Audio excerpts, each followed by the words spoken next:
They say words can't physically hurt you. That's a lie. Because the sentence my daughter said that night didn't just sting, it felt like someone had punched the air straight out of my lungs. She didn't scream it, didn't cry, didn't hesitate. She just looked at me straight in the eyes, calm, collected, almost practiced. I've always loved Dad more than you. No buildup, no warning, no emotion attached. Just a sentence delivered with surgical precision, like she'd been rehearsing it for years and was finally relieved to say it out loud. I stood there, frozen, in my own kitchen. The same kitchen where I'd cooked her meals, helped her with homework, bandaged her scraped knees, stayed up late waiting for her to come home safely. And now I was staring at a 25-year-old woman I raised who had just casually committed emotional homicide. And listen, I'm not fragile, I'm a nurse. I've watched bodies shut down in hospital beds. I've held hands while families said their final goodbyes. I survived night shifts that blurred into mornings, pandemics that broke entire systems, and budget cuts that asked us to do more with less every single year. I survived a divorce that split my life clean in half. But nothing, absolutely nothing, prepares you for the moment you realize your own child has been quietly taught to see you as the villain in her story. I didn't yell, didn't cry, didn't clap back with some defensive, desperate response. I just stood there staring at her, realizing something that made my chest tighten in a way I'd never felt before. That wasn't my daughter talking. That was her father, the cadence. The confidence, the detachment, it was Derek's voice coming out of Emma's mouth. Nobody tells you what really happens after a divorce. They talk about custody schedules, child support, holidays, logistics, paperwork, court dates. But they don't tell you about the invisible war that starts afterward, because once the paperwork is signed, the real game begins. And it's not about parenting, it's a popularity contest, and the parent with rules always loses. While I enforced curfews, Derek bought cocktails. While I checked homework and attendance, Derek booked reservations. While I clipped coupons and balanced grocery budgets, Derek flexed designer bags and spontaneous, surprise shopping sprees. He never had to say, I can't afford that. He never had to say, that's not responsible. He never had to be the bad guy, and Emma noticed. Kids always do. I became the voice of reality, the reminder of consequences. The parent who talked about money because someone had to. Derek became escape. By the time Emma moved back home after college, jobless, directionless, and proudly finding herself, the roles were already locked in. I was the boring one, the strict one, the why are you always stressed parent, and Derek was the hero, the supporter, the dream believer, the parent who just wanted her to be happy. At least that's what she believed. What she didn't see, what I didn't fully understand yet, was that happiness without responsibility is a fantasy someone else eventually pays for, and I was paying for it. 7 years of quiet manipulation had been happening right under my nose. Conversations I wasn't part of, narratives I didn't get to correct. A story where I slowly transformed from mother to obstacle. That sentence, I've always loved Dad more than you, wasn't the beginning. It was the warning shot, I just didn't know it yet, and I had no idea what was coming next. If you've ever wondered why the parent who does the least somehow gets the most love, welcome to the part of divorce nobody wants to talk about. Derek left when Emma was still a teenager. He didn't leave quietly. He didn't leave humbly, he left with excuses wrapped in self-help language, said our marriage was holding him back, said he needed to find himself, said he'd been unhappy for years. Classic lines. What he really meant was simple. Responsibility no longer fit the lifestyle he wanted. 2 weeks after moving out, he was living in a downtown loft with floor-to-ceiling windows and a view that screamed I make bad decisions, but I dress them up well. New furniture, new clothes, new energy, a reset. Meanwhile, I stayed, I kept the house. The mortgage, the memories baked into every wall, I kept the responsibility. That's the part nobody romanticizes. Single parenting isn't dramatic. It's quiet exhaustion. It's alarm clocks, grocery lists, dentist appointments, insurance paperwork, and pretending everything is fine when it absolutely isn't.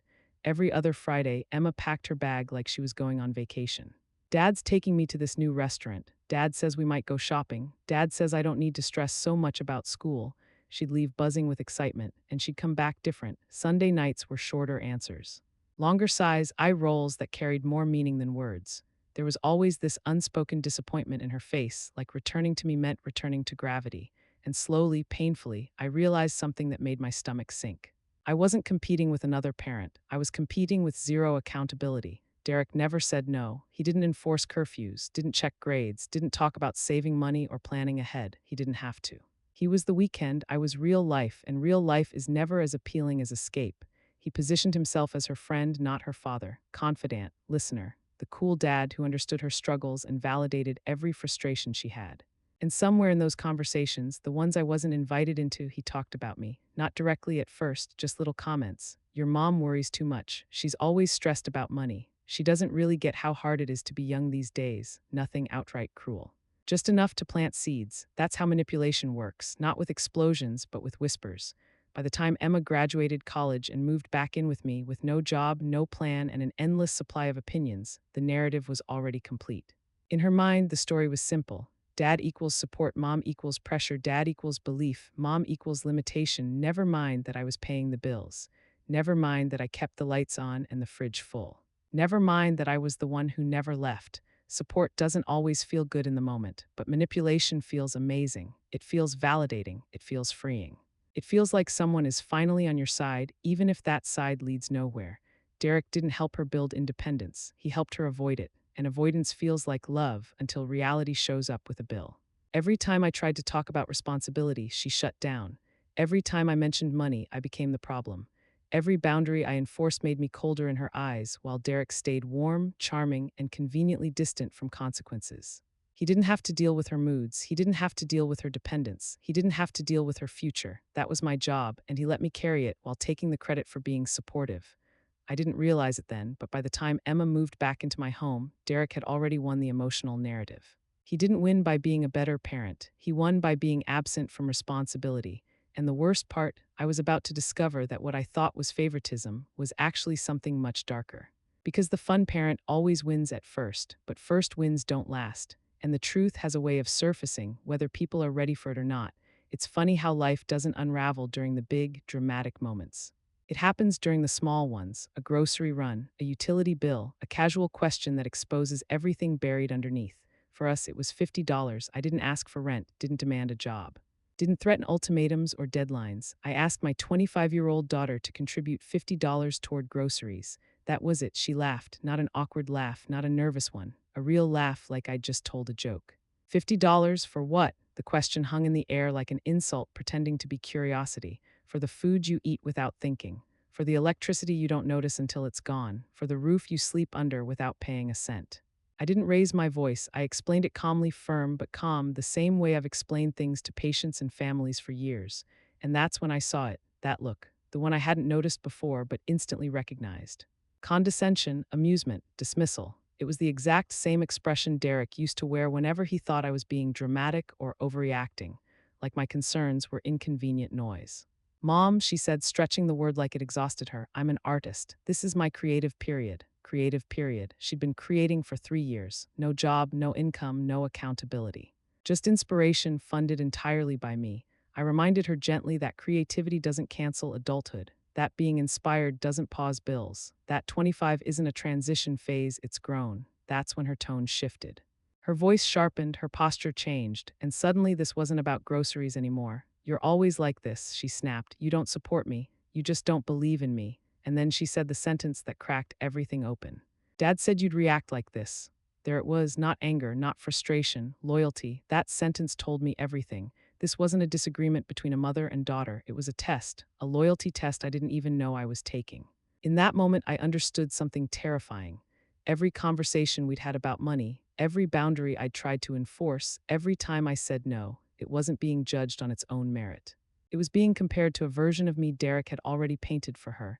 I wasn't reacting. I was fulfilling a script. She stormed out, didn't grab her keys slowly, didn't hesitate. She left like she already knew where she was going. Straight to her father's, and when the door slammed behind her, the silence in the kitchen felt deafening.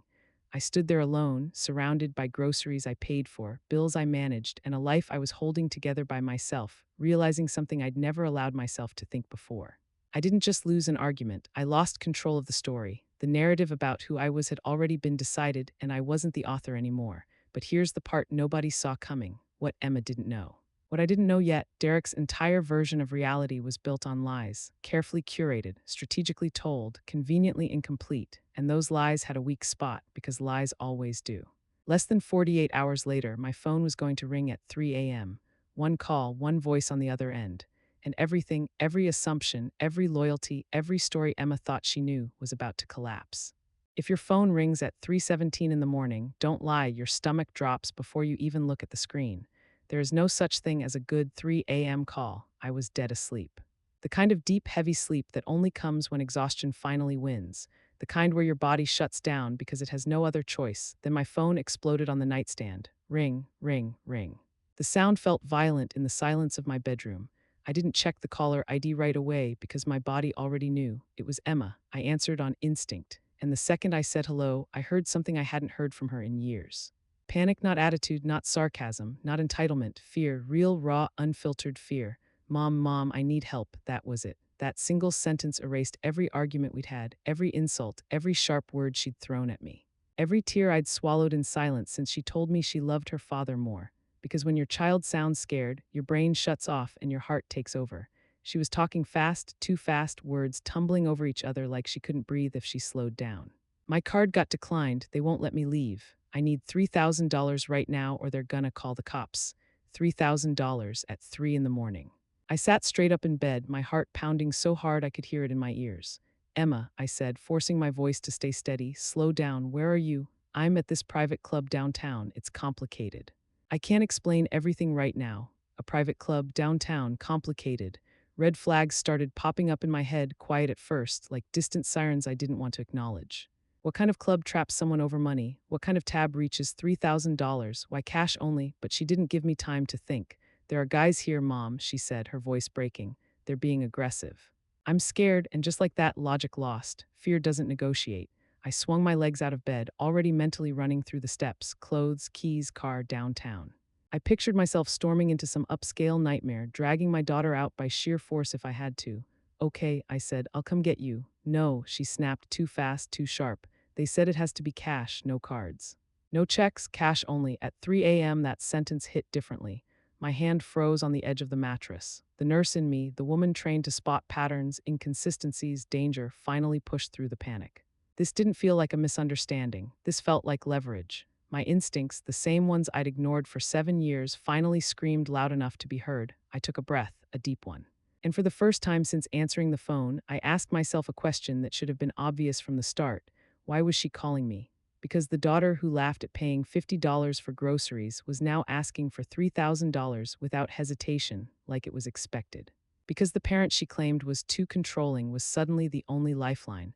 And because the man she loved more was nowhere in sight. I didn't know it yet, but that call wasn't about danger. It was about exposure. And everything was about to change. They say lies fall apart when you apply pressure. But that's not true. Lies fall apart when you ask the wrong question, the one the liar never prepared for. My daughter was still on the line, breathing hard, panic vibrating through the phone.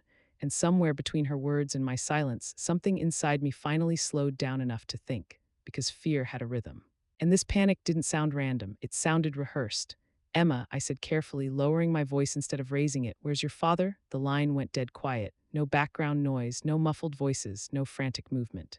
Just silence, not static, silence. He's not answering his phone, she finally said. Of course he wasn't. The man who spent 7 years teaching her that dad always shows up suddenly disappeared the moment real money was involved. Did you try calling him again? I asked. Yes. Texting? Yes. Going to his place? Another pause. He's not there. And that's when the picture snapped into focus. The man she adored. The man who supported her dreams. The man who said money shouldn't be stressful, unreachable. But I, the controlling, exhausting, overly cautious mother, was expected to produce $3,000 instantly in cash at 3 in the morning. Not a discussion, not a question, an expectation. Something inside my chest tightened, not with panic, but with clarity. 7 years of memories replayed in my mind like a perfectly edited highlight reel of manipulation. Every time I said no, Derek said yes. Every boundary I enforced, he softened. Every consequence I stood by, he dismissed. He didn't protect her. He protected her from discomfort.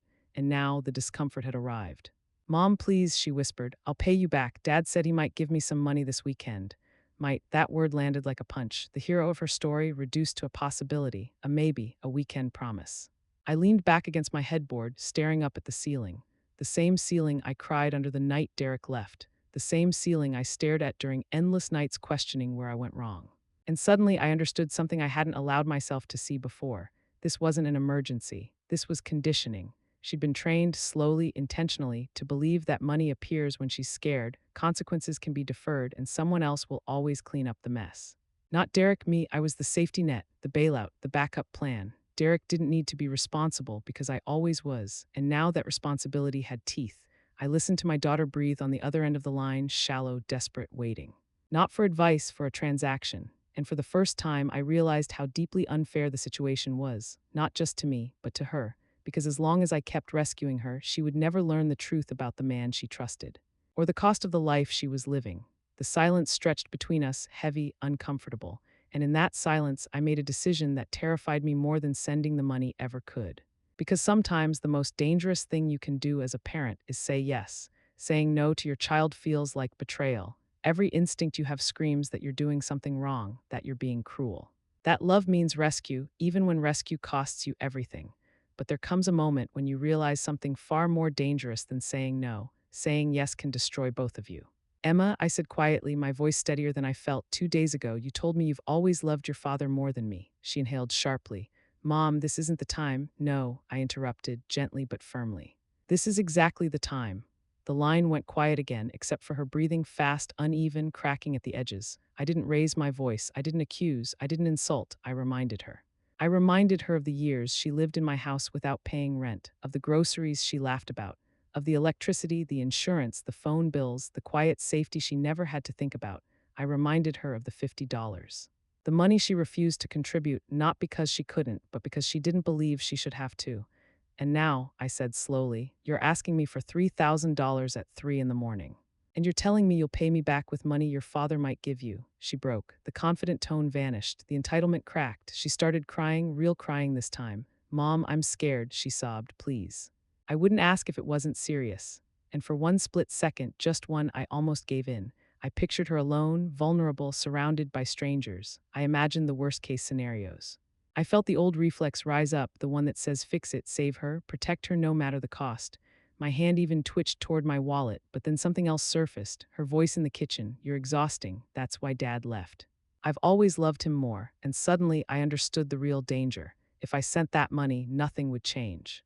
She wouldn't learn caution, she wouldn't learn accountability, she wouldn't learn the truth. She would learn that no matter how recklessly she lived, no matter how deeply she disrespected me, I would always clean up the fallout. And Derek would remain exactly who he'd always been, untouched, unexposed, unchallenged, so I did something I'd never done before. I stopped rescuing. Emma, I said softly, call your father. There was a beat. What? She said like she hadn't heard me correctly. Call the man you say supports you, I continued. Call the man you love more. Call the parent who told you money shouldn't be stressful. Her panic escalated instantly. He's not answering, she cried. I already told you that. Then keep calling, I said. Mom, no, I cut in. I'm not sending you money, not tonight. The explosion came fast. She screamed. She cried harder. She accused me of abandoning her. How can you do this to me? You're a horrible mother. You're just like you always are. Every word hit, but none of them changed my decision. Because for the first time in 7 years, I didn't break. Emma, I said, my voice shaking but resolute, I love you more than you understand, but I will not clean up a mess your father helped create. She sobbed my name, begged, threatened, and still I stayed firm. Then with my heart pounding so hard I thought I might throw up, I did the unthinkable. I hung up. I sat there in the dark for a long time after that, shaking, crying silently, questioning everything. Then I turned off my phone. And I went back to sleep, not because I didn't care, but because for the first time I chose truth over comfort. When I woke up the next morning, my phone had 17 missed calls, voicemails, texts, unknown numbers. And one message that made my blood run cold, a notification from the police station. That's when I realized something I hadn't considered at all. The 3 o'clock a.m. call wasn't about danger, it was about debt. And whatever Derek had been hiding was finally coming due. Peace feels illegal when you've been living in chaos for years. It sneaks up on you, quiet, unfamiliar, almost suspicious, like you're waiting for something bad to happen simply because nothing has yet. I slept, not perfect sleep. Not the kind that erases fear or guilt, but real sleep. The kind that only comes after you finally stop rescuing someone who's drowning on purpose. When I opened my eyes, sunlight was pouring through the curtains. Soft, normal. Almost mocking, for a few seconds I forgot everything. No arguments, no screaming phone calls, no accusations ringing in my ears, just morning. Then I turned my phone back on. 17 missed calls, 12 text messages. 3 voicemails, all from Emma. My chest tightened, but something unexpected followed. I didn't panic, because panic requires uncertainty. And in that moment, something inside me was painfully clear. If my daughter had been in real danger, someone else would have contacted me. Hospitals don't wait, police don't ghost. Emergencies don't send strings of frantic, guilt-loaded messages. Emergencies are loud, official, undeniable. This wasn't that. I sat on the edge of my bed, phone in my hand, heart steady in a way it hadn't been in years. That scared me more than the missed calls. Then the phone rang. Unknown number, I answered. Mrs. Collins, this is Officer Martinez with the Downtown Police Department.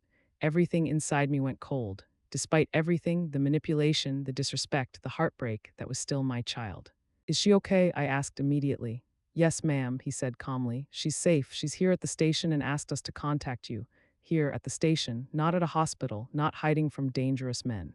Not trapped somewhere sketchy downtown. Can you tell me what happened? I asked. There was a pause, the kind trained professionals use when they're choosing their words carefully. Your daughter was involved in an incident at a private gaming establishment. Gaming.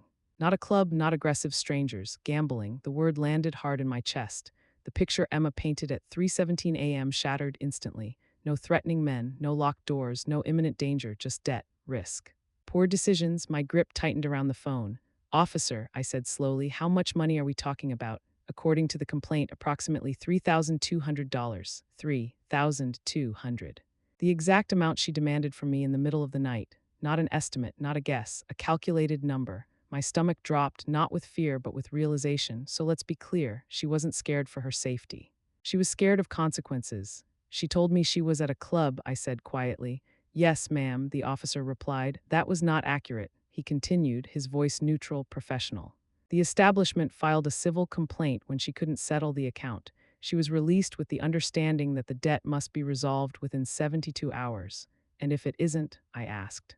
It may escalate to civil court or potential fraud charges. Fraud, the word echoed in my head. Emma hadn't just lied, she'd crossed a line. I closed my eyes, feeling years of excuses and justifications collapse all at once. Officer Martinez, I asked, was her father contacted? Another pause. Yes, ma'am, Mr. Collins was contacted earlier. And, I pressed, he declined to come in, said he was unable to assist at this time. There it was. The man who taught her that dad always supports you. The man who made me the villain for talking about money. The man she loved more, gone, again. In that moment, the last remaining illusion cracked. This wasn't a misunderstanding. This was a pattern. And for the first time in 7 years, I wasn't going to be the one to absorb the damage, because the chaos had finally followed the right person. The scariest lies aren't the dramatic ones. They're the ones wrapped in fear, the kind that hijack your instincts and make you react before you think. I sat there, phone pressed to my ear, sunlight still spilling across the floor, trying to reconcile the woman I spoke to at 3:17 a.m. with the reality the officer was calmly laying out in front of me. A private gaming establishment, debt, a civil complaint, nothing about that matched the story Emma told me. My hand tightened around the phone. Officer, I said carefully, you said approximately $3,200. Yes, ma'am, 3,000. 200, the same number she demanded from me, not rounded, not vague. Exact. That detail mattered more than anything else, because fear doesn't calculate, panic doesn't do math, but lies do. She hadn't called me because she didn't know what was happening. She called me because she knew exactly what was happening, and she needed me to absorb it. She told me there were men threatening her, I said quietly. That she couldn't leave. Another pause. I understand, the officer replied. However, there was no evidence of physical threats. The staff detained her briefly while attempting to resolve the unpaid account. Detained, not trapped, held accountable. I felt something shift inside my chest, not heartbreak this time, but clarity. Emma hadn't been afraid of the people there. She'd been afraid of being exposed, because gambling wasn't part of the story Derek helped her build. That story was about creativity, freedom, living authentically, not recklessness, not addiction, not debt. She also told me it had to be cash, I added. Yes, ma'am, the officer said evenly. That is common in these situations. Of course it was. Cash leaves no trail. Cash feels urgent. Cash turns parents into emergency exits. I exhaled slowly, staring at the wall in front of me. Every moment from the night before replayed differently now. The rushed explanations, the refusal to let me come get her, the insistence that I act immediately. It hadn't been about safety, it had been about speed. She needed me before I could think, before I could ask questions, before I could call anyone else. Officer Martinez, I asked, my voice steady now, what happens next? The establishment has agreed not to pursue immediate charges if the debt is settled within 72 hours, he said. Otherwise, it may escalate to civil court or potential fraud charges. Fraud, the word landed heavier this time, because fraud isn't a mistake, it's intent. It's knowing you don't have the money and proceeding anyway. Emma hadn't miscalculated. She gambled with the assumption that I would pay, just like I always had. My stomach twisted, not because of the money, but because of what it revealed. This wasn't a one-time lapse in judgment. This was learned behavior. She's 25, I said quietly, almost to myself. Yes, ma'am, the officer replied, 25, old enough to vote, old enough to sign contracts, old enough to be held accountable. Old enough to stop calling her mother in the middle of the night expecting miracles. Officer, I asked, was her father contacted about this? There was another pause, longer this time. Yes, ma'am. Mr. Collins was contacted earlier. And did he come in? No, the officer said. He stated he was unable to assist and declined involvement. Unable or unwilling, the difference mattered. The man who taught her money shouldn't be stressful disappeared the moment money became real. The man who told her I worried too much suddenly had nothing to say. And suddenly, 7 years of tension snapped into focus.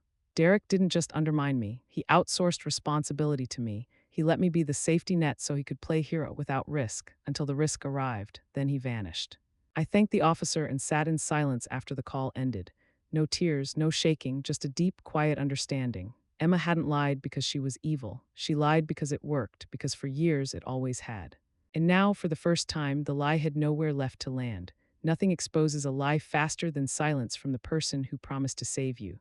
After I ended the call with Officer Martinez, my phone stayed eerily quiet for almost a minute. No buzzing, no ringing, no frantic interruptions. Then it lit up again. Incoming call, the station. I answered. Mrs. Collins, the officer said, your daughter is asking to speak with you. I closed my eyes and took a breath. Put her on. Her voice was smaller than I'd ever heard it, not sharp, not defensive, not entitled, just thin, fragile, stripped of armor. Mom, she whispered, I'm so sorry. That apology, real or not, landed differently than everything she'd said before. Emma, I replied calmly, you lied to me. She broke immediately. I panicked, she cried. I didn't know what else to do. I thought you'd help me. I would have, I said. If you told me the truth, she sobbed harder, words tumbling out between gasps. I didn't think it would get that bad. I thought I could win it back. Dad said it was just entertainment, that it wasn't a big deal. There it was. The thread that tied everything together. Emma, I asked quietly, where's your father right now? Silence. Longer this time. He said he can't get involved, she finally whispered. Why not? Another pause. He said it would be bad for his business reputation. Business reputation. Those two words burned. Her father, the man who painted himself as supportive, progressive, understanding, was more concerned about appearances than his own daughter facing fraud charges. I felt something inside me go completely still. Not anger, not heartbreak, acceptance. 7 years of confusion suddenly aligned into one clear picture. Derek didn't protect Emma, he protected himself. He encouraged the lifestyle. Dismissed the consequences, mocked the responsibility, and when reality showed up demanding payment, he disappeared. Mom, Emma sobbed, please, if I don't pay this, I could get arrested. I didn't rush to respond. This was the moment. The moment I either stepped back into the role I'd played for years, fixer, rescuer, absorber, or stepped into something far more painful, truth. Emma, I said, choosing every word carefully, listen to me. Yes, she whispered. I will help you, I continued, but not the way you want. Her breathing hitched. What does that mean? It means this stops being invisible, I said. It means your father doesn't get to disappear anymore. It means the story you've been told gets tested by reality. Before she could respond, I spoke to the officer.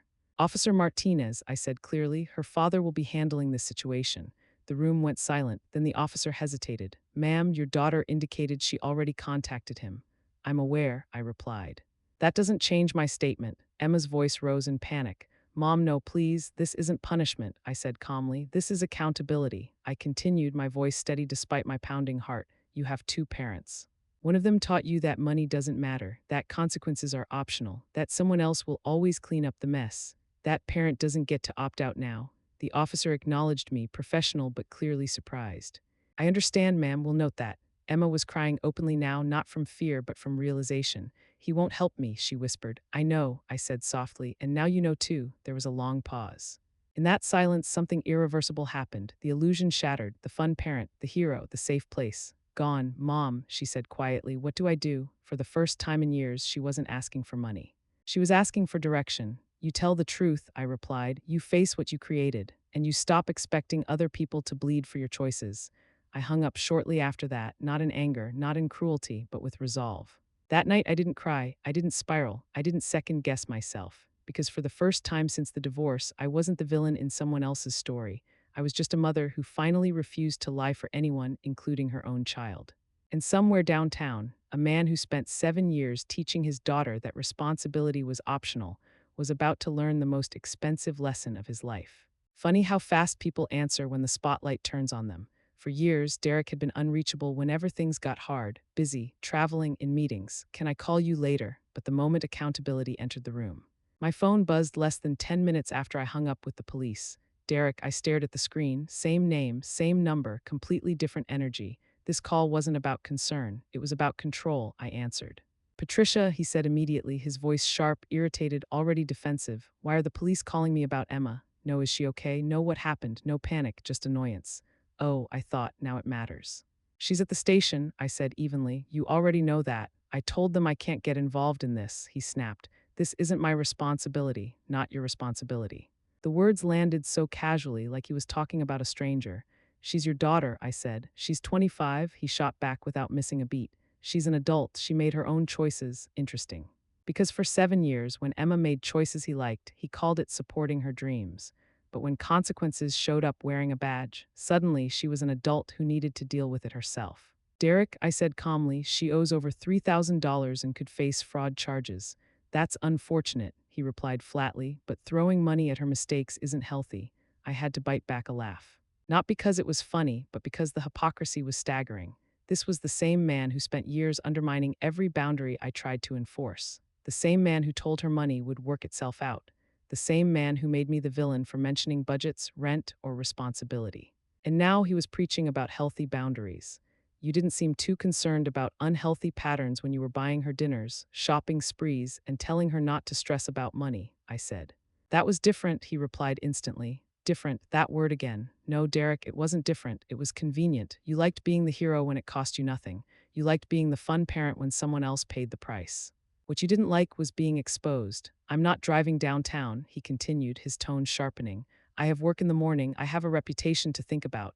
There it was, the real concern. Not his daughter sitting in a police station, not the legal consequences she was facing, his reputation. Your daughter is dealing with potential fraud charges, I said slowly. And you're worried about how this looks for you? This kind of thing can follow you, he replied. Associations matter. Legal trouble can damage my business. I felt something shift inside me, not anger, clarity. For years, I'd questioned myself. Was I too strict, too worried about money, too controlling? Now I was hearing the truth straight from the source. So let me get this straight, I said. When Emma needed praise, you were there. When she needed permission, you were there. When she needed someone to blame me, you were there. But when she needs real help, silence, not guilt, not hesitation, calculation, then he sighed like I was the inconvenience. Patricia, you're being emotional, he said. This is exactly why Emma has always felt more comfortable with me. Ah, there it was, the knife twist, the same manipulation he'd used for years, calmly reframing himself as the safe one and me as the problem. You pressure her, you stress her out, you make everything about money, he continued. You don't understand her generation. I closed my eyes. For 7 years, I'd absorbed this narrative. I'd carried the guilt. I'd questioned my instincts. I tried to soften myself so he could shine. Not anymore. No, Derek, I said quietly. You don't understand adulthood, he scoffed. This is why I worry about Emma staying with you, he added casually. Your approach is harsh, for refusing to pay gambling debts, for expecting responsibility, for not wiring thousands of dollars at 3 a.m. And that's when it hit me. He wasn't worried about Emma. He was worried about me. Worried I'd stop protecting his image. Worried I'd stop absorbing the fallout. Worried the story he'd carefully curated was about to crack. Because once the spotlight turns on someone like Derek, they don't rush to help. They rush to protect themselves. People reveal who they really are the moment helping starts to cost them something. Up until now, Derek had lived comfortably in the role of supportive father, the one who listened, the one who understood, the one who never raised his voice or talked about consequences, because support is easy when it's theoretical. Support gets complicated when it requires sacrifice. I can't just rush downtown with a checkbook, Derek continued, his voice tight with irritation. I have a reputation to think about. There it was again, reputation, not concern, not fear, not love, image. Your daughter is sitting in a police station, I said slowly, deliberately, and you're worried about how this looks. This kind of situation sticks, he replied. Associations matter. Legal trouble can damage my business. I felt something inside me finally settle into place, like a puzzle piece clicking where it belonged. This wasn't about Emma. It never had been. It was about control and optics. For years, I said calmly, you told her money wasn't something to stress about. You told her I worried too much. You told her not to let my anxiety limit her. That's not what I said, he snapped. It is, I replied. Because that's what she repeated. Silence, not denial, not outrage. Silence, the kind that happens when someone realizes their words traveled farther than they intended. I encouraged her to be confident, he finally said. To take risks, risk is only brave, I said, when someone else pays for it. That hit. I could hear it in the way his breathing changed. You're twisting things, he said. You always do this. You turn everything into an attack. No, Derek, I was turning it into truth. You didn't just undermine me, I continued. You replaced me. You positioned yourself as the safe parent while letting me enforce reality. That's parenting, he scoffed. No, I said, that's avoidance, he exhaled sharply. This is exactly why Emma struggles with you, he said. You're rigid, you're controlling, you don't let things go. Interesting how accountability always looks like control to people who avoid it. For 7 years, I said, I've been cleaning up emotional and financial messes you helped create, and the moment the consequences got real, you disappeared. I didn't disappear, he argued. I just refused to be manipulated into bailing her out. I almost laughed again. The irony was suffocating. You taught her to expect rescue, I said, just not from you. That stopped him. For a beat, he said nothing. Then he changed tactics. You're overreacting, he said calmly. This will blow over. She'll learn her lesson. From who? I asked. You. I'm not the one who raised her to be anxious about money, he snapped. And there it was, the line. The one that exposed him. You didn't raise her, I said quietly. You entertained her. That sentence landed hard. He inhaled sharply. That's unfair, he said. No, I replied. It's accurate. You don't get credit for showing up with gifts and disappearing during consequences. You don't get to play mentor without accountability. You don't get to undermine discipline and then complain about the outcome. She's an adult, he repeated again like a shield. This is on her. And yet, I said, you had no problem influencing her choices, just not helping her face them. Silence again, longer. He wasn't angry now. He was cornered. And cornered people don't confess, they deflect. This is exactly why I worry about Emma staying with you, he said suddenly. Your approach is harsh, unforgiving, harsh, for refusing to lie, for refusing to hide debt, for refusing to protect his image. I'm not harsh, I said. I'm done enabling. That word, enabling, made him bristle. You're trying to punish me, he said. No, I replied. I'm letting the truth catch up to you. He scoffed again, but this time it sounded forced, because beneath the defensiveness, something else was creeping in. Fear that the story he'd spent years controlling was starting to unravel. Fear that Emma might finally see the difference between love and indulgence. Fear that he might be asked for once to stand where I'd been standing all along. And manipulators hate nothing more than being held in the light. Because once people see clearly, they can't be controlled anymore. Manipulators don't panic when they're accused. They panic when they're questioned, because accusations can be dismissed. Questions force explanations. Derek, I said evenly after his last lecture about boundaries and adulthood, why did you introduce Emma to Jason? The silence that followed wasn't accidental. It was immediate, heavy, deliberate. What does that have to do with anything? He finally asked. Not who's Jason, not what are you talking about, just deflection. Everything, I replied. He was with her last night. At the gaming place, a shorter pause this time, but sharper. That's not my problem, Derek said. She's an adult. Who she hangs out with is her choice. He's your girlfriend's son, I said. That did it. The pause came back longer now, tighter. You're reaching, he said. Jason's a good kid. A good kid. A good kid who walked away while my daughter was left staring at a gambling debt she couldn't pay. A good kid who introduced her to private gambling rooms, I asked. A good kid who didn't stick around when things went sideways. That's not fair, Derek snapped. I didn't know he gambled. That was a lie. And I knew it the moment he said it, not because I had proof, but because I recognized the tone, that same irritated defensiveness, that same quick dismissal, that same attempt to make me sound unreasonable for noticing patterns. I'd heard that voice years ago, back when he was cheating, lying, and convincing me I was paranoid for connecting dots. Derek, I said quietly, you knew exactly who Jason was. Silence, not outrage, not denial. Calculation, the sound of someone mentally flipping through options. Patricia, he finally said, slower now, you're overthinking this. That phrase, overthinking, had been his favorite weapon for years. Anytime I noticed inconsistencies, I was overthinking. Anytime I asked follow-up questions, I was dramatic. Anytime I sensed something was off, I was emotional. But this time, it didn't land because he wasn't surprised. He wasn't confused, he wasn't concerned. He was annoyed that things hadn't gone smoothly, annoyed that the night didn't end with me wiring money and everyone moving on, annoyed that the police got involved. That reaction told me everything. Accidents shock people, consequences frustrate them, and Derek was frustrated, which meant this wasn't random. This wasn't a one-off mistake. This wasn't Emma stumbling into something she didn't understand. This was exposure. Derek, I said, my voice calm but firm, how long has Jason been gambling? Another silence, shorter, sharper. I don't keep tabs on him, Derek said. That's not my responsibility. Funny how responsibility kept slipping off him like water. You brought Emma into that circle, I continued. You normalized it, you made it sound harmless. You're inventing a story, he snapped. This is what you do. No, I replied. This is what happens when I stop accepting half answers. His breathing changed again, faster now, I could hear it. Nothing illegal was supposed to happen, he said suddenly. Supposed to, that single word landed like a crack in glass. Supposed to, I repeated. I mean, he stopped himself. I mean, nobody expected this to get out of hand. Too late. The slip was subtle but irreversible, because innocent people don't say supposed to, they say I had no idea. They say this is shocking. They say, how could this happen? Derek said supposed to, which told me the truth before he ever did. This mess wasn't an accident. It was a risk he didn't expect to pay for. And Emma, she wasn't reckless. She was expendable, used as proof of how open-minded he was, used as a way to bond with his girlfriend's son, used as someone else's learning curve, and when the risk turned into debt, when the debt turned into police involvement. He stepped back. I'm done with this conversation, Derek said abruptly. You're blowing things out of proportion. No, I said quietly. I'm finally seeing them clearly. He hung up. No goodbye, no reassurance. No concern for his daughter's next steps, just withdrawal. And as I stared at my phone, something settled deep in my chest. The story Emma had believed for years, the one where her father was the safe place and I was the problem, had its first visible crack. Not because I argued louder, not because I proved anything, but because Derek couldn't explain himself without slipping. And once a manipulator slips, they don't regain control, they tighten it. Which meant the next move wouldn't be silence, it would be escalation. Sometimes the truth doesn't come screaming, it comes shaking.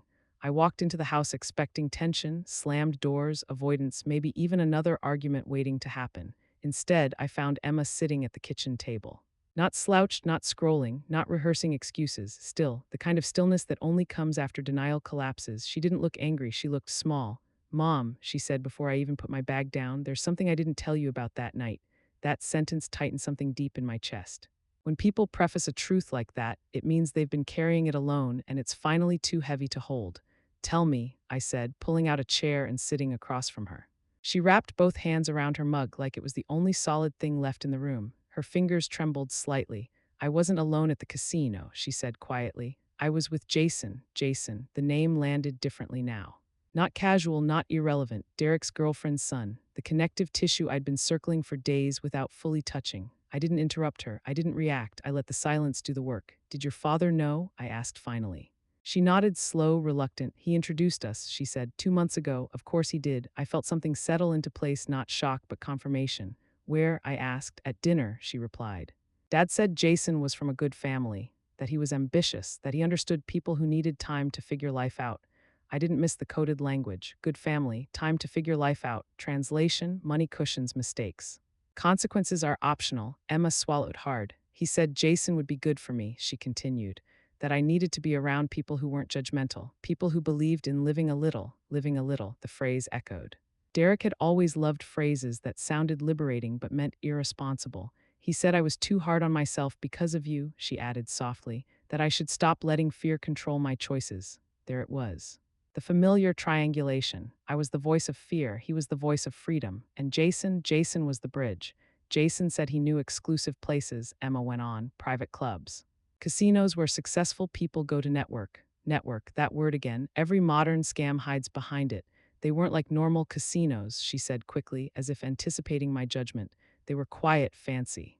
Everyone looked important. Important, that detail mattered. Places like that aren't about gambling. They're about access. They're about separating people who want to belong from people who already do. I leaned back slightly, keeping my voice calm. And your father was okay with this, she nodded again. He said Jason would look out for me, she said, that he trusted him. I closed my eyes for half a second. Not because I was overwhelmed, but because the picture was becoming painfully clear. Derek didn't just introduce Emma to Jason. He vouched for him. He created trust where there shouldn't have been any. Did Dad ever warn you? I asked. About gambling, about risk, she shook her head. He joked about it, she said. Said it was no different than investing, that smart people know when to walk away. Smart people, another carefully planted seed. And suddenly, Emma wasn't a reckless adult who wandered into danger. She was a guided participant, encouraged, validated, reassured by the one person she trusted to protect her. I looked at my daughter, the same daughter who once cried over losing a $20 bill, and felt a slow, unsettling realization take hold. This didn't start at the casino. It started at the dinner table with introductions. With reassurances, with a father who blurred the line between risk and recklessness and called it growth. Mom, Emma said quietly, eyes fixed on her mug, I think I was set up. The room felt suddenly very still, not tense, focused. Because when the truth starts shaking, it means something buried just shifted, and I knew with absolute certainty that what she was about to tell me next would change everything. Nobody starts a con by taking, they start by giving. Emma stared into her mug for a long moment before speaking again, like she was replaying the night frame by frame, finally seeing what she missed the first time. He gave me money, she said quietly. I looked up. How much? $500. The number landed heavier than the $3,000, because $500 isn't about loss, it's about permission. He said it was just to get me started, she continued quickly, almost defensively. A loan that I'd pay him back from my winnings. There it was, the illusion of generosity, the fake safety net, the unspoken rule that made everything that followed feel justified. Red flag, red flag, red flag.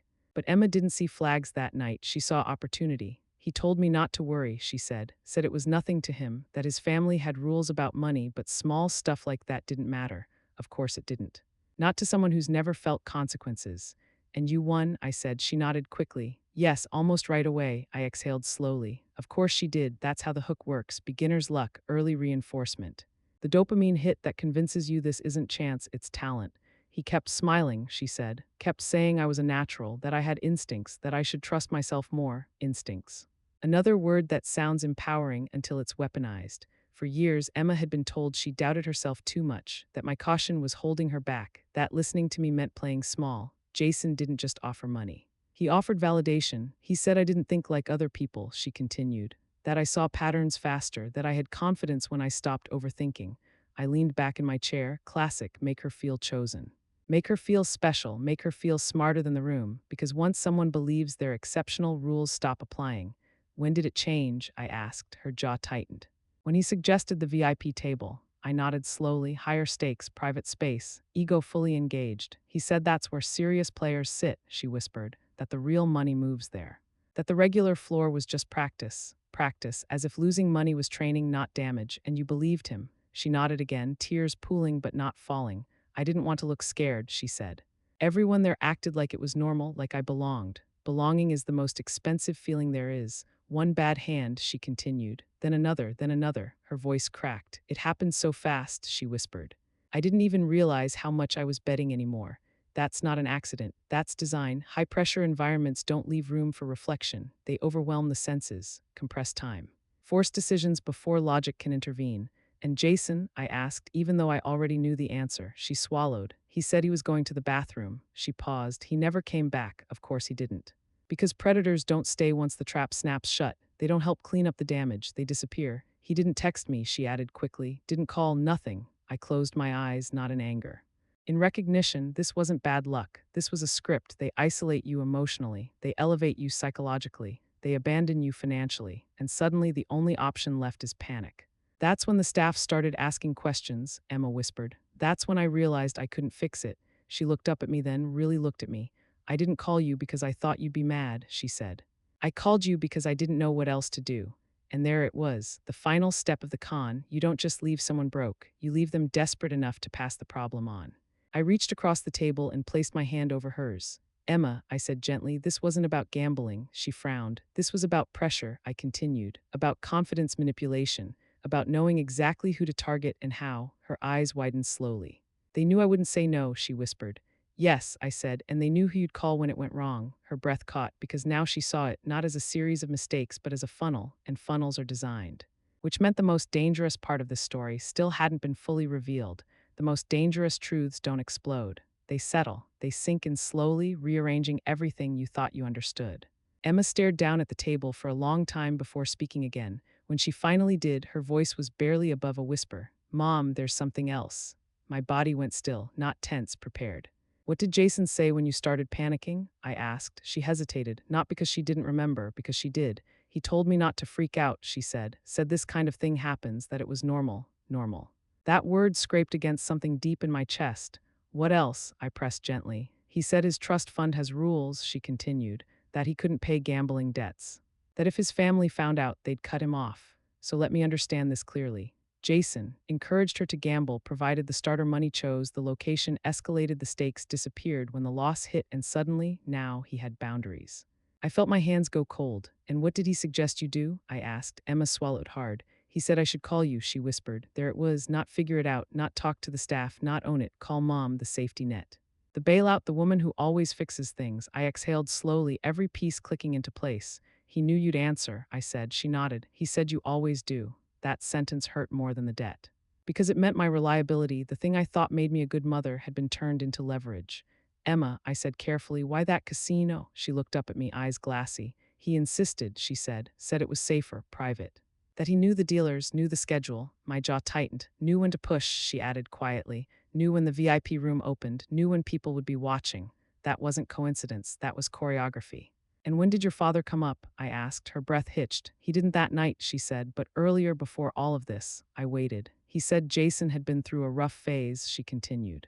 That he used to gamble too much, but he was past it, that he'd learned his lesson. My pulse spiked. Who said that? I asked. Dad, she replied. The room felt suddenly very quiet. He said Jason was reckless when he was younger, Emma went on, but that it made him smarter now, more careful, reckless, younger, past tense, except it wasn't past, it was present, and Derek knew it. Emma, I said slowly, are you sure your dad knew about Jason's gambling? She nodded. Jason's mom mentioned it once, she said. At dinner, she was worried. Dad laughed it off, said boys like Jason just need freedom. That they grow out of it, freedom, there it was again. The same word Derek had used for years to excuse irresponsibility when it benefited him. I felt something inside me harden. Derek didn't accidentally introduce Emma to a risk. He knowingly minimized it, he normalized it, he reframed it as growth. And suddenly, this wasn't about my daughter making a bad decision. It was about someone positioning her near danger and trusting I'd absorb the fallout. Mom, Emma whispered, I think it was planned. I didn't answer right away because I agreed. Why do you think that? I asked. Jason controlled everything, she said. The place, the timing, the pressure.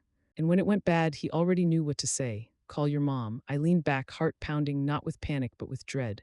Emma, I asked quietly, did Dad ever ask you about my finances? Her head snapped up. Yes, the word landed like a gunshot. When? I asked. Over the past few months, she said. He asked if you were stressed, if work was steady, if you ever complained about money. My vision narrowed. What did you tell him? She looked ashamed. That you were doing okay, she said, that you got extra shifts, that you were more relaxed lately. I closed my eyes because now I saw it, the late night calls masked as concern. The casual questions about my schedule, the comments about how I always land on my feet.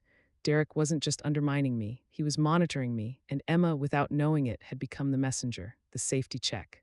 The confirmation that I could still be pressured, that I still cared enough to pay. I opened my eyes and met my daughter's gaze. This wasn't just a bad night, I said. This was a test. Her lips trembled. A test to see if I'd break, I continued. A test to see if I'd send the money. A test to see if the old version of me still existed. She started crying, not loudly, not dramatically, quietly, because she understood now. And so did I. The gambling debt wasn't the real danger. The real danger was realizing how close I'd come to being used again. You ever hear something small, something almost casual, that suddenly makes everything feel wrong? Not loud, not dramatic, just off. That's what it felt like sitting across from Emma after she told me about Jason. She wasn't defensive anymore, wasn't emotional, wasn't trying to explain herself. She was quiet, processing, the kind of quiet that comes after denial collapses and your brain starts replaying memories with new subtitles. We sat there for a long moment, the hum of the refrigerator filling the space between us. Then she said it. Mom, Dad used to ask a lot of questions about money.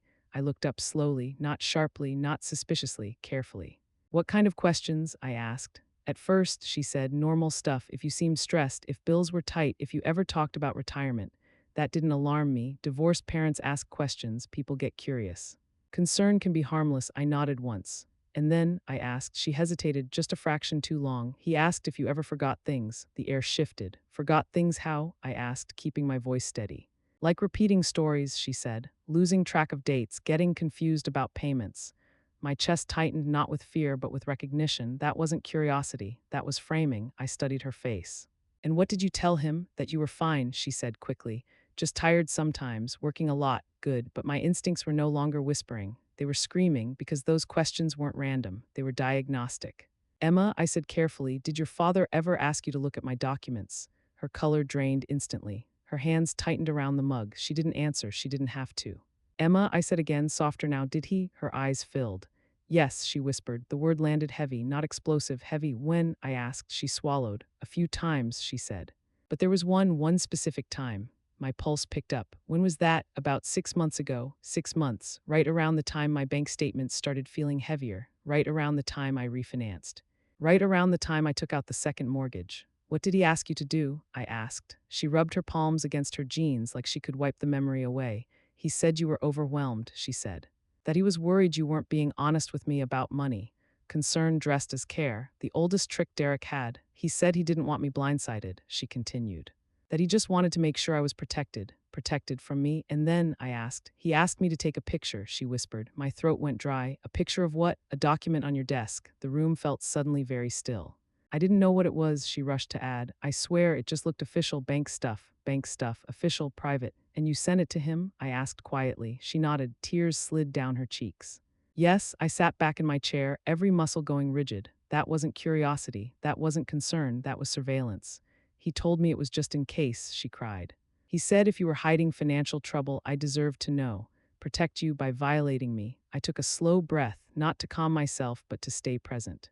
Because suddenly, years of conversations rearranged themselves in my mind. The subtle digs about my stress, the comments about how hard I worked, the jokes about me burning the candle at both ends. This wasn't random.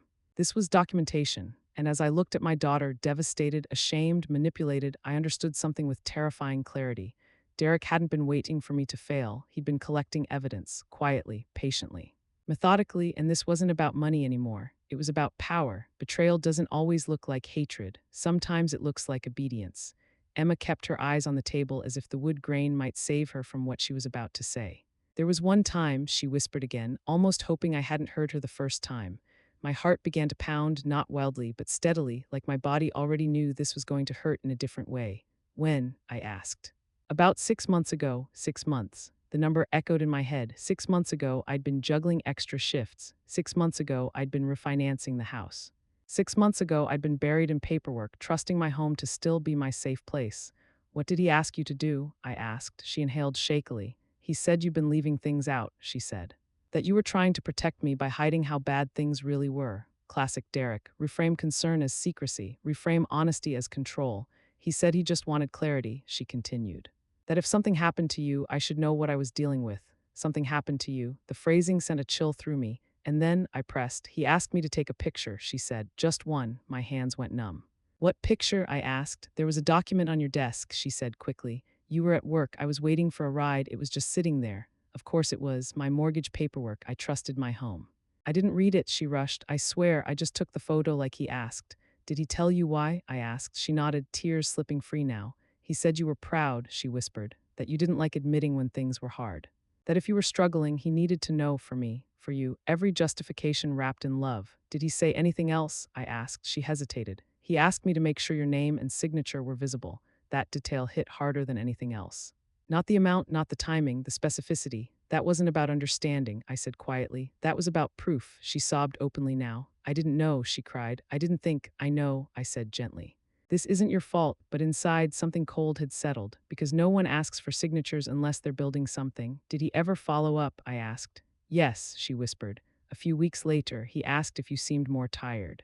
If you were forgetting things more often. I closed my eyes. This wasn't a snapshot, it was a timeline. He asked if you missed appointments, she continued. If you ever mixed up bills, if you repeated yourself. I felt my jaw tighten. He was building a narrative, I said. She looked up at me, confused. What do you mean? He wasn't checking on me, I said. He was documenting me. Silence fell between us. The weight of that realization pressed down hard. He told me to keep an eye on you, she whispered. Said it was important. Important. The word sounded different now. He said it was normal to worry about cognitive decline at your age, she added, at my age. I was in my early 50s. Working full-time, managing finances, paying for her education, running a household alone, and he was planting seeds of doubt about my mind. Emma, I said carefully, did he ever ask you to sign anything? Her face went white. Yes, the room felt like it tilted. What? I asked. There was a form, she said. He said it was for insurance, emergency stuff, just in case. My heart dropped into my stomach. What kind of form? I don't remember exactly, she said. He said it was so he could help if something happened to you. Help, that word again. He said you already knew about it, she added quietly. That you just didn't want to worry me. I let out a slow breath because now the shape of it was clear. The questions, the photo, the form, this wasn't curiosity. This was construction. He wasn't preparing to help me. He was preparing to replace me, and I hadn't even known the foundation was being laid. I reached for Emma's hands. Listen to me, I said. Whatever he had you sign, we'll deal with it. But I need you to understand something. She nodded, eyes wide. This wasn't about protecting you, I said. This was about positioning himself. This was about control. She started shaking. I didn't mean to hurt you, she whispered. I know, I said. That's why it worked. Because manipulation doesn't recruit enemies, it recruits people who love you. I stood up slowly and walked to the filing cabinet, pulled out everything: mortgage statements, credit card balances, loan documents, tuition receipts. I spread them across the table. Emma, I said, look. She scanned the pages, confusion giving way to shock. Your college tuition, I said, paid by me. Your insurance, I continued. My account, medical bills, housing, everything. She looked up at me devastated. Dad told me he was helping, she whispered. He wasn't, I said calmly. He was watching. And suddenly, the photo she took wasn't just a betrayal. It was a data point, one piece of a larger plan. And the scariest part, plans like that don't end with observation. They end with action. This was never about money. Money was just the excuse. What Derek was really building was control. I stood at the filing cabinet longer than necessary, my hand resting on the cool metal, grounding myself. Nurses learn how to compartmentalize, how to stay calm when the room is on fire, and that instinct kicked in now. Because panic wouldn't help, clarity would. I pulled out everything: mortgage statements, refinance paperwork, credit card summaries, tuition invoices, insurance policies. I spread them across the kitchen table in careful rows like evidence in a case file. Emma, I said quietly, I want you to look at these. She leaned forward slowly, eyes scanning numbers, names, dates. This is your college tuition, I said, tapping one page. Every semester, her brows furrowed. It says, my name, I finished, and only mine. She flipped to the next document. And this is the insurance, I continued. Health, dental. Auto, again my name, no cosigner, no joint contribution, no shared responsibility. Her breathing changed. But Dad told me, she started. I know what he told you, I said gently. Now I'm showing you what he did. She moved through the stack faster now, hands trembling: utilities, property taxes, loan statements. Then she stopped, her finger hovered over one line. This says second mortgage, she whispered. Yes, I replied. I took it out when tuition increased your junior year. Her mouth fell open. You never said anything. I didn't want you carrying that, I said. You were focused on school. That was my job. Tears streamed down her face. He told me you were just managing things differently, she sobbed, that he was contributing behind the scenes. No, he wasn't contributing, he was observing. Emma, I said, sitting down across from her, your father didn't just avoid helping, he collected information. Her eyes met mine, wide with dawning horror. The questions about my stress, I continued. The comments about me being tired, the concerns about my memory. That wasn't worry, I said, that was groundwork. I reached into the folder and pulled out a thin packet I'd nearly overlooked: insurance correspondence I'd never opened because I didn't recognize the sender. Do you recognize this? I asked. She leaned closer. Her face went pale. That's the form, she whispered. The one he asked me to sign. My pulse spiked. What did he tell you it was? I asked. She swallowed. He said it was so he could help manage things if something happened to you, she said. He said it was temporary, just a safeguard. Safeguard, another word that sounded gentle until you understood what it really meant. I flipped to the second page. My hands were steady because I already knew this wasn't an insurance form. It was a preliminary declaration. A document designed to establish concern about my cognitive capacity, concern about my financial decision-making, concern about my ability to manage my own affairs. He was building a record, I said slowly. Photos, statements, questions, even your signature. Emma started shaking. He said it was normal, she cried. That families do this when parents get older. I was 52, working full-time, managing complex medical cases, paying off 6 figures of tuition. And he was laying the foundation to question my competence. Emma, I said, my voice low but unwavering, your father wasn't planning to help me. She looked up terrified. He was planning to replace me. Silence fell over the kitchen. Not empty, heavy, because now we both saw it. If I'd sent the $3,000, if I'd panicked, if I'd looked unstable, impulsive, desperate, it would have fit perfectly into the story he was already writing. A story where I couldn't manage money, where I made irrational decisions, where I needed intervention, and who would step in? The concerned father, the responsible parent, the one with documentation. He needed a crisis, I said quietly. And that night was supposed to be it. Emma covered her mouth. I didn't know, she whispered. I swear I didn't know. I know, I said, reaching for her hands. That's why it worked, because he didn't use force, he used trust. He didn't attack me directly, he went through you. I sat back, my mind already shifting gears, because once you realize someone is building a case against you, you stop explaining, you stop reacting, you start preparing. Emma, I said, we're going to talk to a lawyer. Her eyes widened. And a financial advisor, I continued. And we're going to document everything. She nodded, still shaking. He thought he was patient, I said quietly. He thought I was distracted. He thought I wouldn't notice until it was too late. I looked down at the papers one last time, but he made one mistake. What? Emma asked. He underestimated how calm I can be when I finally see the truth. Some papers don't steal your money, they steal your freedom. I was still standing in the kitchen, surrounded by documents and half-drunk mugs of cold coffee when Emma said it, not dramatically, not tearfully. Almost casually, like she hadn't yet realized the weight of what she was about to drop. Mom, Dad had me sign something last month. The words didn't echo. They didn't need to. My heart didn't race. It stopped. What kind of something? I asked slowly. He said it was for insurance, she replied. Emergency contact stuff, just in case. Every instinct I had snapped to attention. I've filled out insurance forms for decades, professionally and personally. Insurance forms don't get signed at cafes. They don't come with secrecy. They don't come from attorneys. Emma, I said carefully, do you remember what the document looked like? She nodded. It had a law firm letterhead, she said, official looking, very formal. The air felt heavier. What kind of law firm? I asked. She frowned, searching her memory. I think it said family services or elder law. I didn't sit down. I didn't lean against the counter. I didn't breathe, because suddenly every loose thread snapped into place. The questions about my memory, the obsession with my finances, the monitoring of my stress, the pressure to drain my savings through emergencies. This wasn't chaos, this was preparation. Elder law isn't about help, it's about authority, control. Guardianship, conservatorship. Emma, I said quietly, did he explain why it needed to be signed so quickly? She shook her head. He said it was routine, she whispered, that you were overwhelmed. That you didn't want to deal with paperwork, that he was just helping, that word again. He said it was temporary, she added, that it didn't change anything. I closed my eyes for a moment, not from fear, but from clarity. Because nothing temporary comes with a law firm's letterhead. Nothing harmless requires secrecy. Nothing protective asks a child to sign behind a parent's back. Where did you sign it? I asked. At a coffee shop, she said. Near his office, of course, neutral territory, witnesses nearby, nothing traceable to the home. Did you get a copy? I asked. She shook her head, tears forming. He said he'd keep it safe. My jaw tightened. Did he say why I wasn't there? I asked. She hesitated. He said you'd get defensive, she whispered, that you wouldn't understand, that you were already stressed. Classic, paint the target as unstable, isolate them from the process. Control the narrative. Emma, I said gently, this wasn't insurance. Her face crumpled. What was it then? I didn't answer right away, because saying it out loud made it real in a way I wasn't ready to rush. I walked to my laptop instead, opened it, typed 2 words into the search bar, elder law, then added a third, conservatorship. Emma leaned closer as the results filled the screen. Law firms, guardianship services. Competency evaluations, asset management. I clicked one link, then another. My stomach dropped lower with each line. Emma, I said, turning the screen toward her, elder law isn't about helping people fill out forms. She stared.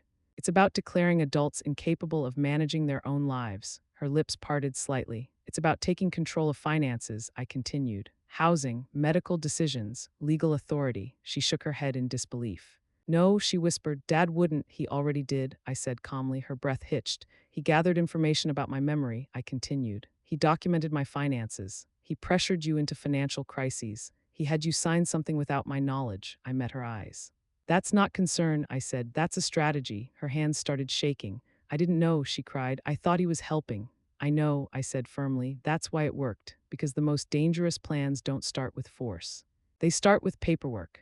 And as I stood there, staring at a screen filled with legal language designed to erase a person's autonomy, one thing became terrifyingly clear. Derek wasn't planning to help me. He was planning to replace me legally. And if he succeeded, I wouldn't just lose my money. I'd lose my voice, my choices, my freedom. The scariest predators don't break in. They file paperwork. I didn't slam the laptop shut. I didn't pace, I didn't cry. I stared at the screen long enough for the truth to settle, not emotionally, but structurally. Because this wasn't a bad idea gone wrong. This was a plan. I opened a new tab and started reading. Elder law firms. Guardianship petitions, conservatorship proceedings, competency evaluations. It took less than 5 minutes for the firm Emma mentioned to appear on my screen. Same logo, same font, same name she remembered from the letterhead. I clicked. Their website didn't try to hide anything. They specialized in declaring adults mentally incompetent, assigning legal guardians or conservators, gaining court authority over finances and assets, managing medical and housing decisions. My stomach turned cold. This wasn't about helping a struggling ex-wife. This was about control with legal immunity. Emma, I said quietly, turning the laptop toward her, your father wasn't worried about my health. She leaned forward, eyes scanning the page. He was building a legal case to take control of my life. Her face drained of color. Like control how? She asked. All of it, I replied. My money, my house, my retirement, my medical decisions. She stared at me horrified. If that petition went through, I continued, I wouldn't be able to sign contracts. I couldn't refinance. I couldn't sell property. I couldn't even make my own medical choices without approval. Her mouth trembled. And who would have been in charge? She whispered. I didn't need to guess. He would have positioned himself as the concerned parent, I said, the stable one, the one with documentation, photos of my finances, notes about my stress. Claims about my memory, your signature, every piece suddenly had a place. This is why he needed me to look unstable, I continued. Why he needed a financial crisis. Why he wanted me to panic and wire money at 3 a.m. because desperation looks like incompetence in court. Impulsive spending, emotional reactions, poor judgment under pressure, perfect evidence. Emma, I said, my voice steady, if I had sent that money, it wouldn't have ended the problem. She looked up sharply. It would have proven his case. Her hands flew to her mouth. He wanted you to drain your savings, she whispered. Yes, I said, or at least look like I was. Silence filled the kitchen, not empty silence. Understanding silence. He never planned to support you, I added gently, and he never planned to rescue me. She shook her head, tears falling freely now. He said he was protecting me, she sobbed. He was protecting himself, I said. And positioning you, her brows furrowed. Positioning me how? As the witness, I replied, the worried daughter, the one who could say, I've noticed changes. Her breath hitched. He made me part of it, she whispered.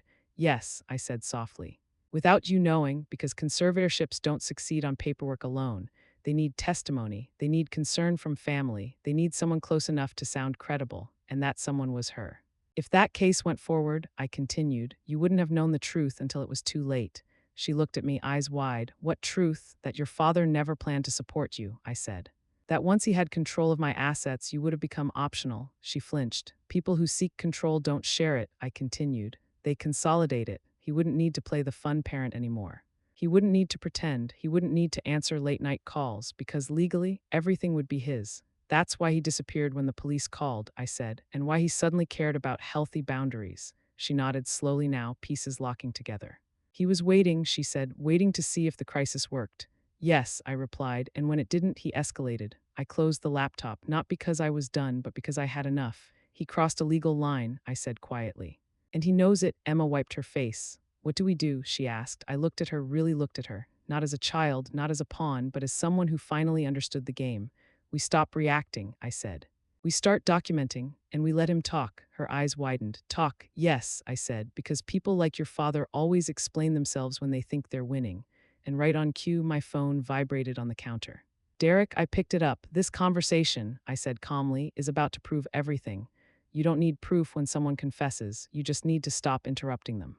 My phone vibrated on the counter like it knew what it was about to do. Derek, I didn't hesitate. I answered and put him on speaker. Emma stiffened beside me. Patricia, he said smoothly, like we were discussing weekend plans, we need to talk. I'm concerned about you. Concern, that word again. It had followed me for months, dressed up as care, disguised as worry, weaponized as justification. About what? I asked calmly. There was a brief pause, just long enough for him to adjust his tone. Your recent behavior, he continued. The accusations, the hostility, you seem overwhelmed. Emma's eyes widened. He hadn't asked how I was. He was diagnosing me. Overwhelmed how? I asked. Well, he said gently, Emma mentioned you've been stressed, forgetful, making risky financial decisions. There it was, the script, delivered exactly the way it would sound in a courtroom. Derek, I said evenly, are you trying to have me declared incompetent? The silence that followed was microscopic but fatal, a fraction of a second too long. Patricia, he replied softly, sometimes families have to step in when someone can't manage their affairs. Emma gasped, not loudly, involuntarily. Dad, she said into the phone, her voice shaking, what did you make me sign? Silence again. Then irritation. I was protecting you, Derek snapped. Your mother is drowning financially. There it was, the reframing, protecting the child, blaming the parent, justifying control. You told me Dad was helping, Emma said, tears spilling over. You said Mom was just stressed. She is stressed, he said sharply. She took on debt she can't handle. Debt, the word he'd been waiting to use. I took on debt for our daughter's education, I said calmly. Something you never contributed to. That was your choice, he replied. And it proves my point. He didn't even hear himself anymore. And your solution, I asked, was to take pictures of my finances, have Emma sign documents without my knowledge. You're twisting this, he said. You're paranoid. Paranoid, another keyword, another brick in the narrative. Derek, I said quietly, did you contact an elder law attorney? A breath, audible, controlled. Yes, he admitted, because someone had to be responsible. Emma covered her mouth. You plan to take control of my finances, I said. I plan to protect the family, he shot back. From instability, instability, that was the word. I didn't argue. I didn't raise my voice. I let him keep going. You've been spiraling, he continued. Long hours, emotional decisions. It wasn't healthy, and draining my savings through emergencies would have helped, I asked. He hesitated. It would have clarified things, he said. Clarified, not solved, not helped, clarified. You wanted a crisis, I said softly. Another pause. Sometimes, he replied. Crises reveal the truth. Emma started crying openly now. You used me, she said. You used my trust. I was protecting you, he snapped again. From her, from me, the mother who raised her. Paid for her education, stayed, and once you had control, I asked, what was your plan for Emma? He didn't answer right away. When he did, his voice was flat. She's an adult, he said. She'd have to learn independence eventually. There it was, the truth. Once I was removed, neutralized, managed, she was on her own. Derek, I said calmly, this call is being recorded. Silence, pure, absolute. You're lying, he said. No, I replied, I'm documenting. I ended the call. Emma collapsed into the chair beside me, shaking. I didn't know, she sobbed. I didn't know he was like this. I know, I said, wrapping my arms around her. That's why it worked, because predators don't hunt with violence. They hunt with paperwork, with concern, with other people's trust. I opened my phone and saved the recording, time-stamped, unedited, clear. He hadn't threatened me, he hadn't yelled. He'd done something worse, he'd explained himself. And in doing so, he crossed from manipulation into criminal intent. The most dangerous people always talk too much when they think they've already won. They relax, they stop hiding, they start explaining. Derek didn't know I was recording, that's the funny thing. He thought this was just another one of his calm little lectures, the kind he'd perfected over years, the kind where he spoke slowly, confidently, like a man burdened by everyone else's incompetence. He sighed into the phone. Not stressed, not scared, annoyed. Patricia, he said, you've been living beyond your means for years. Emma froze beside me. I stayed silent. Silence is dangerous when someone is eager to justify themselves. I've watched you drain your savings, he continued. Take on debt, make emotional financial decisions. He paused just long enough to sound reasonable, and now Emma's mess just proves what I've been saying all along. I let the words hang. Which is, I asked quietly, that you can't manage money responsibly anymore. There it was, not implied, not suggested, stated, clear, direct, unfiltered. Emma whispered, barely audible, oh my God, and what happens, I asked evenly, when someone can't manage money, Derek? Another sigh, the kind people use when they believe they're explaining something obvious to a child. They need help, he said. Legal oversight, someone to step in before everything collapses. Legal oversight, the phrase echoed, not support, not guidance, oversight. And you, I said calmly, were planning to be that someone. Well, obviously, he replied. I'm the only one thinking clearly here. My hands were shaking now, not from fear, from adrenaline, because this was no longer inference.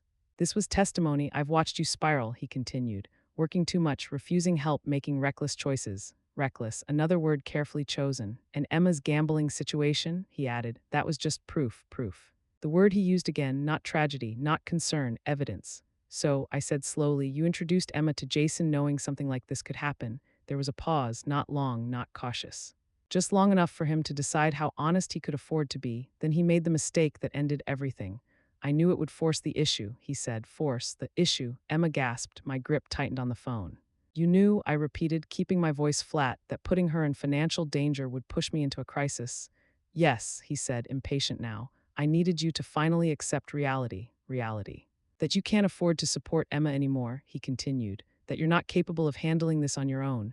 And once I was broke, I asked, silence, real silence this time. Derek, I prompted. His voice came back colder. You'd step aside, he said. Let someone more capable take over. There it was, the endgame, not help, replacement. Emma stood up so fast her chair screeched against the floor. You were going to take everything from Mom, she said, her voice shaking, raw with horror. Using me. She was weak, Derek snapped. I was protecting both of you. Weak, that word sealed it. I took a breath, not to calm myself. To speak clearly, Derek, I said slowly, deliberately, you just admitted to financial manipulation, conspiracy, and attempted conservatorship fraud. His breathing changed, sharp, uneven. What are you talking about? He demanded. I recorded this entire call, I said, silence, not strategic, not performative, pure panic. Patricia, listen, he stammered. You're misunderstanding. No, I replied calmly. For the first time in 7 years, I understand perfectly. I ended the call. Emma collapsed into the chair, shaking. I didn't know, she cried. I didn't know he was like this. I know, I said, wrapping my arms around her. That's why it worked, because people like Derek don't overpower you. They outtalk you. They wait until you trust them enough to stop defending yourself. And then they explain exactly who they are. I saved the recording, time-stamped. Unedited, clear, he hadn't threatened me, he hadn't yelled, he'd done something far worse, he'd confessed. You can hear the exact second someone realizes they're screwed. It's not a scream, it's not anger. It's the pause, the one that comes when their brain is scrambling for an exit that doesn't exist. The phone was still warm in my hand after I told Derek I recorded the call. For a moment, there was nothing. Then his breathing changed, fast. Shallow, uncontrolled. Patricia, he said, trying to regain that familiar calm, you're misunderstanding what I meant. No apology, no denial, just repositioning. That's when I knew he understood exactly what he'd done. I'm not misunderstanding anything, I said. You explained it very clearly. He laughed nervously, a short, forced sound. Come on, he said, you're emotional right now. You always get like this when things feel out of control. Emma flinched beside me. I didn't react, because this wasn't about convincing me anymore. It was about damage control. You know recordings don't mean what you think they mean, he continued quickly. Context matters. Intent matters. Interesting, because 5 minutes ago, intent didn't matter at all. Derek, I said calmly, you said you knew putting Emma in financial danger would force a crisis. Silence, then a defensive inhale. I said it would force clarity, he corrected. Clarity, that word again, his favorite shield. You said I was weak, I continued. You said I couldn't manage my finances. You said I needed legal oversight. Emma's voice shook. You said you were protecting me by hurting Mom, she added. That's when his tone changed, sharp. Colds, you're twisting this, he snapped. Both of you, no more calm, no more savior, just irritation that his audience wasn't cooperating. You've always been dramatic, he continued. This is why things got so bad in the first place. I smiled, not because it was funny, because it was predictable. This is exactly how you talk when you're cornered, I said. You minimize, you deflect, you reframe. He went quiet. Then he tried something new, negotiation. Let's be reasonable, he said. We don't need to escalate this. Escalate, the word tasted like fear. This doesn't help Emma, he added quickly. It doesn't help you. There it was, the pivot. From dominance to diplomacy. What would help, he said, is handling this privately. Privately, of course. You don't want to ruin lives over misunderstandings, he continued. Think about the stress. The attention, I leaned against the counter. Derek, I said evenly, you plan to take control of my assets. I plan to stabilize the situation, he snapped, by declaring me incompetent. Another pause, shorter now, tighter. You're exaggerating, he said. That process never even started. That was the tell, because innocent people don't know which process you're referring to. You contacted an elder law attorney, I replied. You had documents drafted. You collected financial photos. You coached Emma to observe my decline. His breathing was audible again. This is spiraling, he said. You're making it worse for him. Derek, I said quietly, do you know what happens when someone admits intent on a recorded line? He didn't answer. You lose plausible deniability, I continued. You lose control of the narrative, and you lose the ability to quietly disappear. Emma stepped closer to the phone. You used me, she said, her voice steady now. You put me in danger. He snapped back instantly. You were irresponsible, he said. You needed a wake-up call. That's when the last piece clicked. He didn't regret the plan. He regretted the exposure. You're not angry because this hurt Emma, I said. You're angry because it didn't work. Silence. Heavy final, you don't understand how serious this is, he said at last, his voice low. There are consequences for accusations like this. There it was, the threat, soft, legal sounding, empty. I understand exactly how serious it is, I replied. That's why I recorded it. His voice cracked just slightly. What do you want? He asked. There it was, the surrender question. I want you to stop talking, I said. He inhaled sharply. I want you to stop contacting us, I continued, and I want you to let your attorney do the rest. You don't have proof, he said weakly. I smiled again. You are the proof, I said. I ended the call. This time he didn't call back, not in 5 minutes, not in 10, not in an hour, because for the first time since I'd known him, he understood. The spotlight wasn't fading, it was tightening, and the thing about people like Derek. They're fearless when they think they're in control, but the moment control slips, they panic, and panic makes mistakes. Justice doesn't always come fast, but when it doesn't whisper, it hits hard. After that call, Derek didn't text. Didn't email, didn't send one of his carefully worded messages pretending nothing happened. He disappeared, and for the first time that silence wasn't power, it was fear. Within 48 hours, everything he'd spent years building started to collapse, not emotionally, not socially, but legally. Quietly, methodically, exactly the way he'd tried to dismantle me. My attorney didn't ask if we had a case. She asked how many copies of the recording I had. Federal investigators listened to the call twice. Then a third time, they didn't interrupt, they didn't react, they took notes, because what Derek had done wasn't a family dispute, it wasn't a misunderstanding. It was elder financial abuse in preparation, conspiracy, coercive control, fraudulent intent tied to asset seizure, and once they started pulling threads, the entire sweater unraveled. Jason was arrested first. Turns out that private gaming club wasn't private at all. It was an illegal gambling operation already under federal investigation. Multiple victims, multiple financial traps, multiple emergency phone calls to parents who panicked and paid quietly. Emma wasn't the first. She was just the first whose mother didn't. The FBI pulled Jason's communications, then Derek's emails, financial inquiries, requests for documentation. Then they found the timeline. Derek had contacted an elder law attorney months before the casino night, not after, before. He'd requested information on expedited conservatorship filings, asked about emergency asset freezes, asked what constituted demonstrated financial instability. The night Emma called me wasn't spontaneous, it was scheduled chaos. The document Emma signed, it wasn't insurance. It was an affidavit of concern, a preliminary step toward a competency hearing. Once investigators saw that, there was no more pretending. 6 months later, I sat in a federal courtroom, not shaking, not small, clear. Emma sat beside me, not as a witness, as family. Derek stood when the judge entered, not confident, not calm, smaller than I'd ever seen him. The charges were read slowly: elder financial abuse, conspiracy to commit fraud, coercive control, participation in organized criminal activity. 8 years, federal prison, no negotiation, no performance, no story spinning, handcuffs don't lie. As he was led away, Derek finally looked at us, not angry, not apologetic, empty. Emma squeezed my hand. "I'm sorry," she whispered, "for everything." I kissed her forehead. "You don't apologize to the person who protected you," I said. "You learn from it," and she did. Fire epilogue: the real win. Emma has a job now. She pays her bills, shows up on time, asks questions before making decisions. We have boundaries, not walls, respect, not fear, peace. The kind that doesn't feel illegal anymore. And me, I kept my house, my autonomy, my voice. I learned something important through all of this. The most dangerous people don't look dangerous. They look reasonable. They sound calm. They talk about concern, but the moment you stop panicking, the moment you stop rescuing, the moment you let them explain themselves, they tell you exactly who they are. And once the truth is documented, it doesn't need defending. It enforces itself.